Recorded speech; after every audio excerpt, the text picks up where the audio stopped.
Amen. Ce matin, on va aller dans Luc, chapitre 19. Luc, chapitre 19, à partir du verset 28.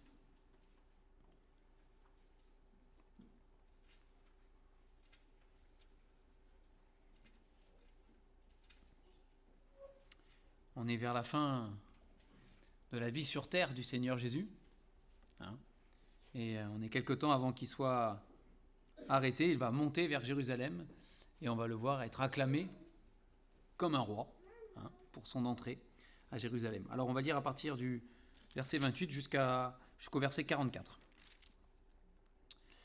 Donc Luc 19, 28. Voilà. Après avoir ainsi parlé, Jésus marcha devant la foule pour monter à Jérusalem. Lorsqu'il approcha de Bethphagée et de Béthanie, vers la montagne appelée montagne des Oliviers, Jésus envoya 2 de ses disciples en disant : « Allez au village qui est en face. Quand vous y serez rentrés, vous trouverez un ânon attaché sur lequel aucun homme ne s'est jamais assis. Détachez-le et amenez-le. Si quelqu'un vous demande « Pourquoi le détachez-vous » vous lui répondrez « Le Seigneur en a besoin. » Ceux qui étaient envoyés allèrent et trouvèrent les choses comme Jésus leur avait dit. Comme ils détachaient l'ânon, ses maîtres lui dirent : « Pourquoi détachez-vous l'ânon » Ils répondirent : « Le Seigneur en a besoin. » Et ils amenèrent à Jésus l'ânon, sur lequel ils jetèrent leurs vêtements et firent monter Jésus. Quand il fut en marche, les gens étendirent leurs vêtements sur le chemin, et lorsque déjà il approchait de Jérusalem, vers la descente de la montagne des Oliviers, toute la multitude des disciples, saisis de joie, se mit à louer Dieu à haute voix pour tous les miracles qu'ils avaient vus. Ils disaient : « Béni soit le roi qui vient au nom du Seigneur, paix dans le ciel et gloire dans les lieux très hauts. » Quelques pharisiens, du milieu de la foule, dirent à Jésus : « Maître, reprends tes disciples. » Et il répondit : « Je vous le dis, s'ils se taisent, les pierres crieront. » Comme il approchait de la ville, Jésus, en la voyant, pleura sur elle et dit : « Si toi aussi, au moins en ce jour qui t'est donné, tu connaissais les choses qui appartiennent à ta paix. Mais maintenant, elles sont cachées à tes yeux. Il viendra sur toi des jours où tes ennemis t'environneront de tranchées, t'enfermeront et te serreront de toutes parts. Ils te détruiront, toi et tes enfants au milieu de toi, et ils ne laisseront pas en toi pierre sur pierre, parce que tu n'as pas connu le temps où tu as été visité. » On va s'arrêter là ce matin. Donc c'est cet épisode de la vie du Seigneur Jésus, où il va rentrer à Jérusalem, et il va rentrer pas discrètement. c'est bruyant, il y a du monde, il y a une foule, il y a des cris, il y a des vêtements, et ailleurs il nous est dit aussi des branches qui sont jetées sur le chemin, et on crie « Hosanna ! Béni soit celui qui vient au nom du Seigneur ! Le règne de Dieu est arrivé, c'est le Messie, c'est le roi promis, etc. » Donc ça fait du bruit. Et il va rentrer de cette manière-là, à ce moment-là, à Jérusalem, acclamé par une foule.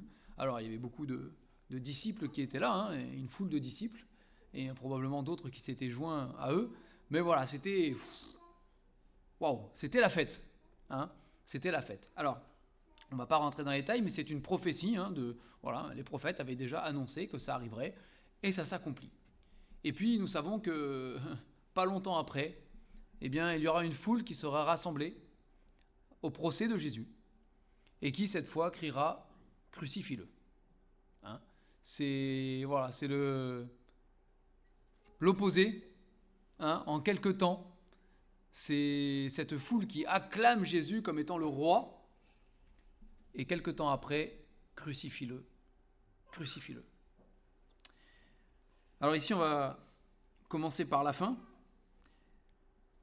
Le Seigneur Jésus, quand il approche de la ville, donc c'est les versets 41-44, quand il approche de la ville, il pleure. Il est quelquefois noté que le Seigneur Jésus a pleuré. Alors, là, il y aurait beaucoup à dire. Mais notre Dieu, parce que c'est ce dont il est question ici, avec le Seigneur Jésus, notre Dieu est un Dieu qui n'est pas insensible. Ce n'est pas un Dieu qui est assis tout là-haut dans le ciel, qui fait sa vie de Dieu là-haut, et qui ne se préoccupe pas des hommes, qui ne se préoccupe pas de ce qui se passe sur terre et qui n'a pas d'intérêt pour les hommes. C'est un Dieu, nous dit la parole, qui est rempli de compassion. C'est un Dieu qui est rempli de bonté. C'est un Dieu qui est rempli d'amour. C'est un Dieu qui a des émotions et des sentiments. Nous avons été créés à l'image de Dieu. Et nous avons cette part d'émotions et de sentiments en nous que Dieu a créé parce que nous lui ressemblons. Nous sommes faits à son image. Mais le Dieu de la Bible, le vrai Dieu, le Créateur, est un Dieu qui est sensible. Un Dieu qui a un cœur tendre. C'est un maître doux, il est dit, et humble de cœur. Et c'est quelque chose que nous ne devons pas oublier. Il est vrai que le Seigneur est là-haut, quelque part, on peut dire ça comme ça, et que nous sommes ici-bas, on peut le définir comme ça. Mais c'est un Dieu qui est proche, et un Dieu qui s'inquiète de nous, qui a du souci pour nous. C'est quelque chose de fort, et qui revient dans la parole plus d'une fois. Et quand le Seigneur Jésus était sur terre, il a manifesté toutes sortes d'émotions. Et notamment là, il est écrit, cette fois-là et d'autres fois, qu'il a pleuré. Il a pleuré. Son cœur était rempli de tristesse. Rempli de tristesse parce que le Seigneur savait à l'avance ce qui allait se passer. Le Seigneur savait que là, il y avait une foule qui l'acclamait, mais que dans quelque temps, il y aurait une foule qui crierait « Crucifie-le, crucifie-le ». Et le Seigneur savait qu'il serait rejeté. Il est venu parmi les siens, et les siens ne l'ont pas reçu. Les siens l'ont rejeté. Il le savait. Et il savait aussi qu'à cause de cela, un jugement tomberait sur Jérusalem. Et que Jérusalem serait détruite. Et le temple aussi. Et toutes les symboliques qui sont derrière. Il n'y a pas pierre sur pierre, il le dit ici. Verset 44. Ils te détruiront, toi et tes enfants au milieu de toi, et ils ne laisseront pas en toi pierre sur pierre, parce que tu n'as pas connu le temps où tu as été visité. Le Seigneur Jésus était là sur terre. Il était parmi eux. Et c'est l'apôtre Jean qui le dit dans sa lettre, oui, dans son épître. Il dit, celui que nous avons vu, que nous avons entendu, que nous avons contemplé de nos yeux, que nous avons touché de nos mains, c'est lui que nous vous annonçons concernant la parole. Nous l'avons vu, il était là, il était présent et il les a visités. Dieu a visité les hommes en Jésus-Christ. Jésus-Christ a visité le peuple d'Israël personnellement. C'est quelque chose de fort. Il est venu. Mais malgré ça, non, ils l'ont rejeté. Ou si à un moment, il y en a qui l'ont acclamé, comme un roi ou quoi, ils se sont détournés de lui ensuite.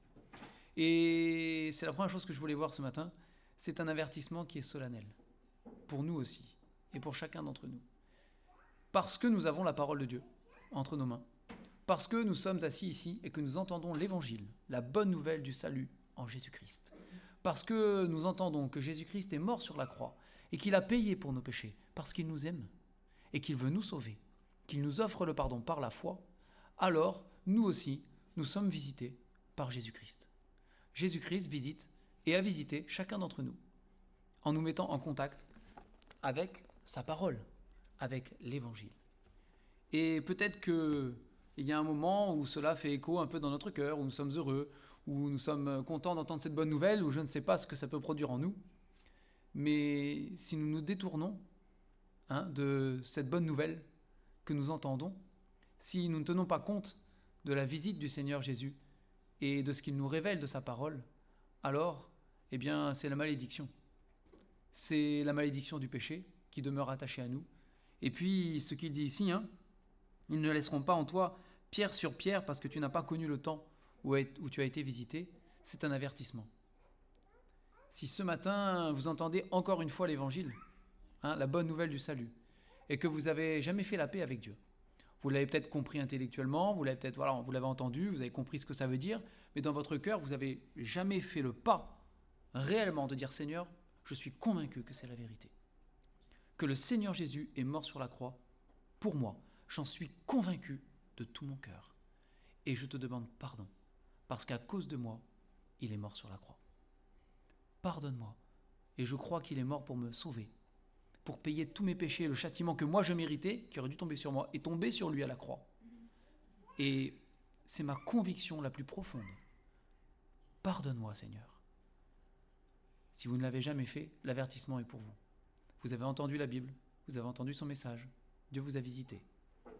Mais si vous le négligez, si vous le rejetez, si vous le méprisez, si vous n'en tenez pas compte, alors un jour, pour votre propre vie, il ne restera pas pierre sur pierre. Ce n'est que la destruction. Et c'est ce que la Bible annonce. À cause de nos propres péchés, nous serons détruits, mais pour l'éternité. C'est une destruction éternelle. C'est l'enfer, c'est ce que dit la Bible. C'est une condamnation qui ne s'arrête pas et qui est éternelle. Mais la bonne nouvelle, c'est que ce matin, nous pouvons tenir compte de l'avertissement et dire non, ce n'est pas la destinée que je veux. Je ne veux pas périr. Je veux vivre. Je veux choisir la vie. Et le Seigneur Jésus, et toute la parole est là pour nous encourager à choisir la vie. Et le Seigneur le dit, j'ai mis devant toi la vie et la mort, la malédiction et la bénédiction. Choisis la vie afin que tu vives. C'est ce que je veux, ce n'est pas que le méchant meure, dit le Seigneur, mais c'est qu'il se repente et qu'il vive. Et qu'il vive. Et donc c'est un avertissement là qui est solennel pour chacun d'entre nous, et plus particulièrement pour ceux qui n'auraient peut-être pas encore fait la paix avec le Seigneur Jésus. C'est ne tardez pas. Si le Seigneur vous visite aujourd'hui, s'il vous parle aujourd'hui, si dans votre cœur il y a un écho aujourd'hui de la vérité de l'Évangile, ne remettez pas ça à plus tard. La Bible dit c'est aujourd'hui le jour du salut. Et dans ce sujet, je voudrais juste vous citer un dernier verset, c'est dans Hébreux. Hébreux chapitre 3, le verset 13. Si on peut l'appliquer aussi à nous qui connaissons le Seigneur là.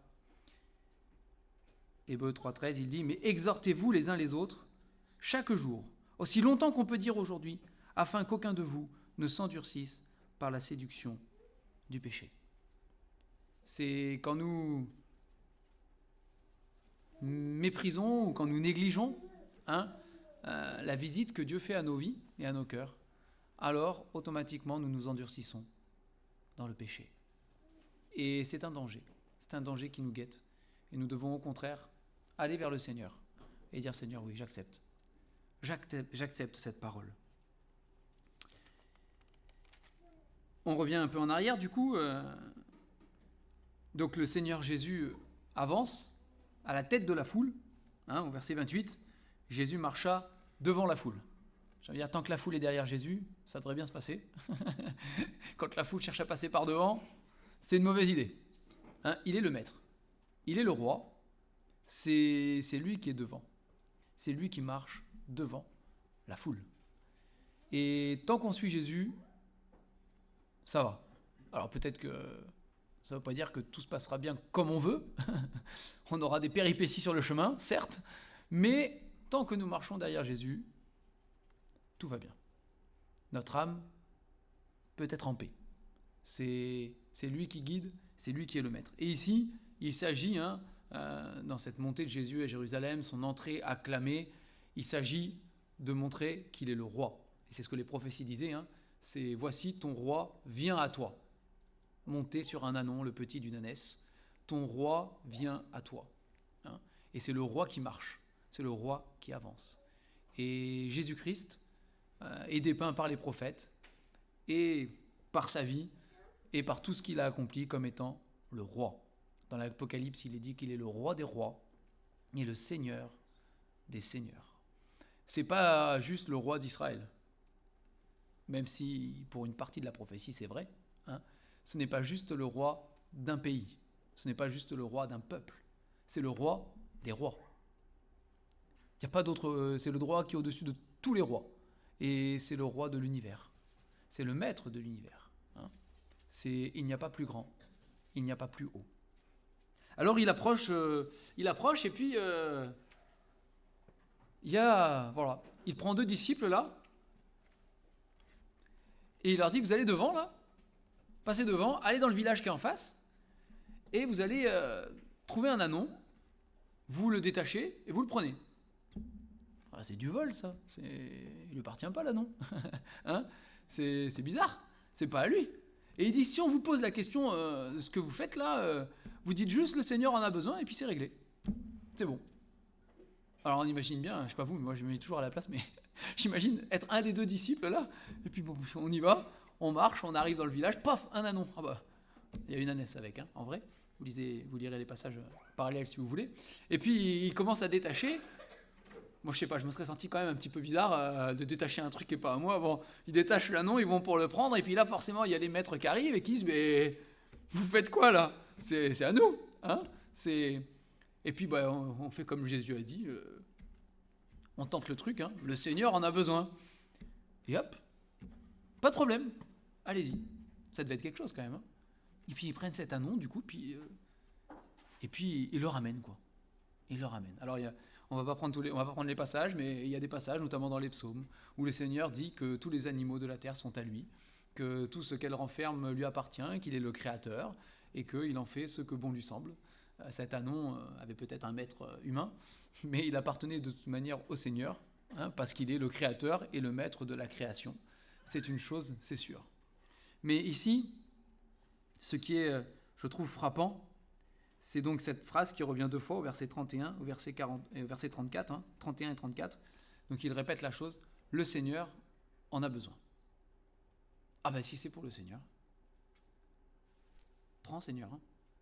Il n'est pas dit qu'ils sont tombés sur une ferme là qui était riche et qui avait tellement d'anneaux qu'ils pouvaient en donner un parce que à un près ils n'étaient pas à ça. Hein. C'est pas marqué. Peut-être que ces gens n'avaient pas grand-chose. Peut-être qu'ils avaient beaucoup, c'est pas dit. Hein. Mais dans tous les cas, si c'est le Seigneur qui en a besoin, oh ben Seigneur alors, prends. Hein. Et bon, ça nous remet en question, certainement. Hein. C'est une grande leçon pour nous. Est-ce que nous sommes prêts à nous séparer de tout, ce dont le Seigneur aurait besoin? Bah, si on s'examine soi-même, notre propre cœur et notre vie, on peut avouer que c'est pas toujours aussi simple. Hein. C'est une belle phrase, le Seigneur en a besoin. C'est bien, hein, c'est très spirituel comme phrase. Hein. Le Seigneur en a besoin. Ah oui, mais réellement, il y a des choses, et dans notre vie d'enfant de Dieu, il y a toujours des moments où le Seigneur va venir nous dire, j'en ai besoin. Et nous on va dire, ah ouais, mais ça, non. L'autre truc, si tu veux, tu prends. On a toujours des idées de secours, hein, d'autres idées. Ah mais Seigneur, regarde, il y a tout ça là, tu peux prendre. Hein. Mais ça, non, pas ça. Ah mais ça, on peut trouver autre chose. Hein. Et on va... Alors on ne le dit pas comme ça, on a l'impression d'être un mauvais chrétien. Hein, mais dans la réalité, c'est ce que nous faisons. Nous arrivons à trouver des petites choses pour contourner. Et pour dire Seigneur, oui, mais pas tout à fait. Hein. Et le Seigneur, il sait quand il nous parle, et il va nous chercher exactement là où il le faut. Il ne va pas nous demander toujours des choses où c'est facile. Hein. Il y a plein de choses où c'est facile. On n'est pas tous les mêmes. Et suivant les attachements qu'on a les uns les autres, il y a des choses qui sont plus faciles que d'autres. Hein, voilà. Parfois, on est matérialiste, on a du mal avec le matériel, et d'autres, ça leur pose aucun problème le matériel. C'est vraiment un truc qui les dépasse. C'est aucun problème. Hein. Mais le Seigneur ira ailleurs. Et c'est aussi l'enseignement de cette histoire avec le jeune homme riche, vous savez. C'est curieux. Le Seigneur aurait pu lui demander plein de choses à la fin de la conversation. Hein. Il aurait pu lui demander plein de trucs. Il lui demande la seule chose qui était pour lui difficile. Difficile. Et le Seigneur lui a dit, ça j'ai besoin. Vends tout ce que tu as là, tes richesses, tout ça, vends, distribue, et puis après suis-moi. Et la Bible nous dit que ce jeune homme est parti triste, parce qu'il avait de grands biens, et qu'il était attaché, finalement, hein, son cœur était attaché à ces choses. Le Seigneur aurait pu lui demander autre chose qui était facile. Hein. On peut lui dire, écoute, garde tout ce que tu as, viens, suis-moi, et puis tous les quelques, tu retournes t'occuper de tes affaires là pour que ça continue à être florissant, et puis tu reviens. Il n'y a pas de problème. Non. Le Seigneur a mis le doigt sur exactement ce qui, pour ce jeune homme riche, hein, était une pierre d'achoppement. On peut le dire comme ça. Hein. En tout cas, une difficulté. Après, on ne sait pas. Hein. Encore une fois, on ne sait pas la fin de l'histoire. Hein. La Bible ne nous le dit pas. La Bible ne nous dit pas que ce jeune homme riche, ça a été un obstacle trop grand et qu'il ne l'a pas fait. On ne sait pas. La Bible ne le dit pas. Donc, il n'y a que le Seigneur qui sait et on ne va pas dire que... Voilà. Mais au moment, à l'instant T, c'est marqué. Ça a été pour lui quelque chose de difficile. Et ici, le Seigneur, on ne sait pas... Ces maîtres-là, on ne sait pas. On ne sait rien des maîtres de l'anneau, on n'en sait rien. Mais le Seigneur en a besoin. le Seigneur en a besoin. Et pour nous-mêmes, c'est quelque chose qu'il nous faut méditer. Parce que le Seigneur nous parle aussi. Et nous dit, regarde, j'en ai besoin. Alors c'est pas toujours un anon. Je sais pas si vous en avez, moi j'en ai pas à donner. J'ai d'autres choses, mais j'ai pas d'anon. Mais ce n'est pas toujours du matériel. Parfois c'est du temps. Parfois c'est du temps. Et le Seigneur dit, là j'ai besoin de ton temps. Oh mais ce jour-là, ça m'arrange pas. Parce qu'on a toujours nos plannings bien, vous savez, hein, le grand planning avec tous les... Voilà, on a tous... voilà. Ce jour-là, m'arrange pas. Un autre jour, si on peut décaler, c'est mieux. On a nos plannings. Le Seigneur dit, j'en ai besoin. J'ai besoin de ton temps. Parfois, c'est notre énergie. Ah, là, j'ai besoin de toi, là. J'ai besoin de ton énergie. Bon, là, la flemme. Fatigué. Ce soir, je sors pas. C'est trop tard. Je suis fatigué. J'ai eu une grosse journée. Eh oui, on est tous les mêmes. Hein. On est tous les mêmes. Hein. Il n'y a pas de... On est tous pareils. Eh oui, ça peut être notre temps. Ça peut être notre énergie. Ça peut être plein de choses. Plein de choses. Plein de choses. Et bon, le Seigneur n'est pas limité dans ces choses-là. Et pas besoin de faire une liste parce qu'on connaît notre propre cœur. Et nous qui sommes enfants de Dieu, non seulement on connaît notre propre cœur, mais nous avons l'Esprit de Dieu. C'est encore plus que connaître son propre cœur. Nous avons l'Esprit de Dieu qui vit en nous. Et qui est tout puissant et très perspicace. Pour montrer à nos propres cœurs et à notre propre esprit, c'est de ça dont je parle. C'est de ça dont j'ai besoin. Mais le Seigneur en a besoin. Sommes-nous disponibles? C'est ça la vraie question. Sommes-nous disponibles et disposés à dire au Seigneur, ok, ce que tu veux, prends tout. Alors c'est sûr que nous avons un ennemi. Là dans ce passage, bon, il apparaît sous la forme des pharisiens. Chut, qui se taisent. En parlant des cris. Ils acclamaient le roi qui venait. Alors ça faisait mauvais genre. Ça faisait mauvais genre. Il faut vous remettre dans le contexte où quand même on est sous occupation romaine. Faut pas l'oublier. On est sous occupation romaine et le seul empereur à qui on rend un culte, j'allais dire c'est César, c'est pas César à ce moment-là, mais c'est l'empereur de Rome, l'empereur romain. C'est le seul. Tout autre roi qui s'était vu comme une révolte, une rébellion, une sédition, tout ce que vous voulez, c'était mauvais genre, c'était mal vu. Et là, vous avez une foule entière devant la capitale, Jérusalem, qui crie « Voici le roi !» Alors les pharisiens, bon, déjà ils étaient jaloux, on le sait, jaloux du succès de Jésus. Eux, c'est comme ça qu'ils le voyaient. Le Seigneur Jésus n'était pas dans ces choses-là, mais eux, ils étaient jaloux du succès de Jésus. Et puis, vu qu'il s'agissait en même temps du Messie, du roi, et que ça touchait quand même à quelque chose de religieux et spirituel, ils avaient peur aussi qu'on s'en prenne à eux et que l'armée, le gouverneur romain vienne dire c'est vous les chefs religieux ou pas ici là? Qui c'est qui commande? C'est vous, c'est pas vous? Là, on a un problème. Donc bon, voilà. Donc ils viennent dire qu'ils se taisent. Ils vont dire à Jésus, maître, qu'ils se taisent, qu'ils arrêtent là, c'est trop. C'est de la folie. Bon, Jésus leur répond ce qu'il leur répond. S'ils se taisent, les pierres crieront. On ne va pas rentrer là dans les détails là-dessus. C'est que de toute façon, quand le roi de l'univers doit être acclamé, il le sera. La Bible dit que les arbres battront des mains, que les campagnes se chanteront, que voilà, la création entière célébrera le roi de toute manière. Et à la fin des temps, c'est tout l'univers qui entier célébrera la gloire du roi des rois et du Seigneur des seigneurs. Mais ici, il y a un ennemi quand même. Et il y en aura toujours un. Parce que Satan est là. Et il cherchera sans cesse à ce que, alors, la faire taire, mais d'une manière générale, il cherchera à ce que nous ne puissions pas vivre notre vie pleinement et exprimer pleinement ce pourquoi le Seigneur nous a créés. Le Seigneur nous a créés pour le louer. Le Seigneur nous a créés pour le glorifier. Le Seigneur nous a créés pour que nous vivions pour lui entièrement, dans toutes les choses où il en aura besoin.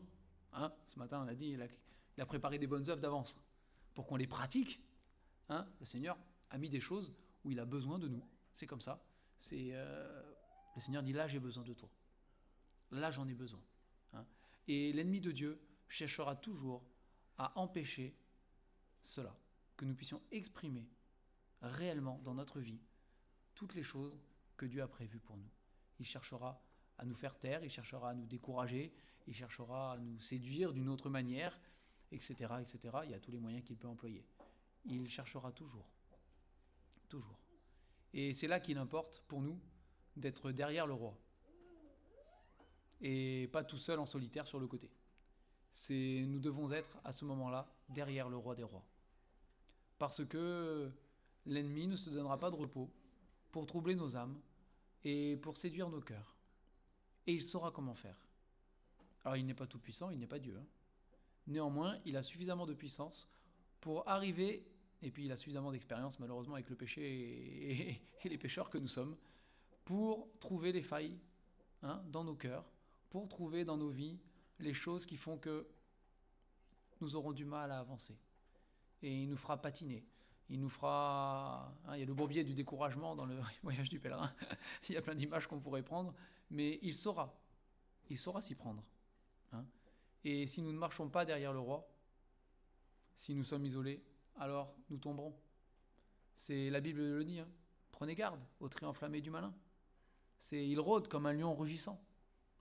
Il rôde... vous savez, un rôdeur fait du repérage. Il tourne, il repère. Et il attend le moment propice pour, agir et intervenir. Et c'est pour cela que nous devons, nous, enfants de Dieu, rester derrière le roi des rois. Il est le roi des rois, il est aussi le berger de nos âmes. Il est celui qui nous conduit. Et c'est-à-dire que nous devons rester dans la parole de Dieu. Nous devons considérer cette parole comme précieuse, la lire, la méditer. Nous devons prendre conseil pour nos vies dans la parole, et pas dans le monde et dans les idées du monde et dans les gens intelligents et sages selon ce siècle. Ça n'a pas de sens. Nous devons prendre conseil dans la Bible, de ce que le Créateur veut de ma vie, de ce que le Créateur veut de toute chose de ma vie, dans tous les domaines de ma vie. Et c'est ce qui est important. Alors parfois, on sera probablement incompris du reste du monde. Il y a de grandes chances, il y a de grandes chances. Mais après tout, ils ont rejeté le Seigneur de gloire. Ils ont rejeté le Seigneur de gloire. Et si le roi des rois a été rejeté, qu'est-ce que nous attendons pour nous-mêmes ? La gloire, la reconnaissance, c'est le Seigneur Jésus, maître de l'univers et créateur de toutes choses, a été crucifié. Ce n'est pas nous qui allons avoir de la gloire et de la reconnaissance. Nous ne sommes pas là pour ça. Nous sommes là pour rendre gloire et être reconnaissants envers celui qui est grand, au-dessus de tout, envers celui qui nous a sauvés et qui a donné sa vie pour nous. Ça oui. Mais la gloire et la reconnaissance pour nous-mêmes, là nous vivons dans un rêve. Un rêve et une illusion. Satan veut nous faire miroiter des choses comme cela. Mais non, ce n'est pas le fond réellement de ce que le Seigneur veut pour nous. C'est la seule chose dont on peut se glorifier, et la Bible le dit, c'est de connaître Jésus-Christ. C'est tout. C'est d'être connu par lui et de le connaître. On ne se glorifiera pas d'autre chose que de notre Seigneur et notre Sauveur et de ce qu'il a fait pour nous. Et donc, ici, je reviens sur cet anon pour terminer. Les disciples devaient le détacher et l'amener. Il était attaché, l'anon. Il était lié. Ce n'est pas pour rien non plus que c'est précisé. Alors bon, c'est sûr qu'on ne le laissait pas. Il aurait pu être dans un champ en liberté. C'est après tout dans un enclos. Mais il était attaché. Attaché. Et il y a des choses auxquelles nous sommes attachés. Comme cet anon était attaché. Nous sommes attachés à des choses. Et prenons garde aux choses auxquelles nous nous attachons.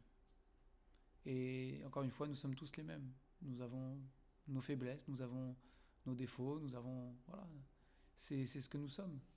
Mais prenons garde à ça. Il y a des choses que nous devons détacher pour les donner, parce que le Seigneur en a besoin. Ou le Seigneur a besoin qu'on s'en débarrasse parfois aussi. C'est difficile, c'est pas toujours simple, mais c'est la meilleure part. c'est toujours la meilleure part. Toujours. Hein. C'est se détacher de ces choses-là. Vous avez ce verset qui dit « Attachez-vous aux choses d'en haut et non aux choses qui sont sur la terre ». C'est là où sera ton trésor, là aussi sera ton cœur. Hein. C'est détachons-nous des choses de cette terre et attachons-nous au Seigneur Jésus. C'est le seul à qui on peut s'attacher vraiment. Hein. C'est de manière absolue, c'est au Seigneur Jésus. C'est au Seigneur Jésus. Et donc ils ont détaché cet anneau et ils l'ont amené à Jésus, qui s'est assis dessus pour accomplir la prophétie et qui est rentré dans cette ville de manière triomphante. Hein, de manière triomphante. Alors que le Seigneur nous donne le courage, non pas seulement de dire « Ah, c'est un beau message, cette parole est jolie, et c'est la vérité », mais que le Seigneur nous donne le courage dans nos vies, de détacher ce qu'il faut. Et c'est facile de penser aux autres. On se dit « Ah tiens, celui-là, il aurait bien besoin de détacher ça. Hein. » Alors on a des idées pour les autres, hein. Mais ce n'est pas de cela dont il est question ici. Il est question de chacun devant Dieu et de son propre cœur. C'est chacun pour soi-même. C'est, voilà, la vie des autres avec le Seigneur leur appartient pour leur part aussi. Hein. Alors même si on est dépendants les uns des autres, il y a des exhortations les uns les autres, bien sûr. Hein. Mais voilà, le message, il est pour moi. Il n'est pas pour mon voisin à côté. Il n'est pas pour celui à qui je pense. Il est pour moi. La parole de Dieu est d'abord pour moi. Avant toute chose, elle est pour moi. Et que le Seigneur travaille nos cœurs. Nous en avons besoin. Et qu'on puisse, quand même, comme les disciples, être dans la joie d'avoir un tel roi, hein, qui peut-être est monté ce jour-là sur un ânon, hein, qui est, on va dire, la monture des rois en temps de paix, c'est vrai, mais qui un jour reviendra sur un cheval blanc, nous dit l'Apocalypse. Hein. Il reviendra un jour sur un cheval blanc, et c'est la monture du roi en temps de guerre. Hein. Mais réjouissons-nous de connaître ce roi, et que notre vie soit une louange, que l'ennemi ne pourra pas faire taire, parce que nous obéissons, parce que nous aimons, parce que nous avançons, et parce que nous nous repentons. Hein, la repentance produit aussi de la joie dans le ciel, c'est ce qu'il est dit, hein, pour un seul pécheur qui se repent. Il y a plus de joie dans le ciel pour un seul pécheur qui se repent que pour 99 justes qui n'en auraient pas besoin de repentance. Hein, c'est là qu'est notre trésor aussi. Et on va prier pour terminer. Seigneur, merci pour ta parole. Merci pour la richesse qu'elle contient, pour les enseignements, les leçons pour nos vies. Seigneur, oui Seigneur, on veut humblement ce matin te demander pardon. Pardon Seigneur parce que, bien évidemment, il y a des choses dans nos vies dont tu aurais besoin Seigneur, mais que nous gardons pour nous. Et Seigneur, que ce matin, cette voix, le Seigneur en a besoin, soit une voix forte pour chacun d'entre nous. Une voix personnelle. Mais Seigneur, qu'on ne soit pas des auditeurs oublieux. Que ce ne soit pas juste pour l'instant, mais que ce soit une parole qui transforme et change nos vies et nos cœurs. Seigneur, comme c'est écrit, tout appartient. Et Seigneur, rien que de penser que des choses sont à nous, c'est folie. C'est folie, Seigneur. Alors nous te demandons ce matin de nous aider, Seigneur, à nous détacher de ces choses, Seigneur, qui parfois nous retiennent vers la poussière et nous empêchent de lever les yeux en haut vers toi, Seigneur. Et donne-nous d'être livrés aussi à toi, Seigneur, entièrement, consacrés en toutes choses. Donne-nous d'arrêter de nous plaindre, de murmurer. Mais donne-nous un esprit de reconnaissance, Seigneur, et de joie, que nous puissions acclamer que tu es le roi des rois et le Seigneur des seigneurs. Oui, Père, ce matin encore, j'ai à cœur de t'implorer, Seigneur, pour ceux qui n'auraient pas encore fait la paix réellement avec toi, pour ceux qui n'auraient pas réellement accepté le salut qui est en Jésus-Christ et le pardon à la croix. Seigneur, qu'ils négligent pas cette visite. Tu les visites ce matin encore, par ta parole, par l'Évangile, et qu'aucun se prive de ta grâce, Seigneur. Il n'y a pas de plus belle chose que de te rencontrer, de t'accepter, d'être sauvé. Alors, Seigneur, toi tu sais comment faire.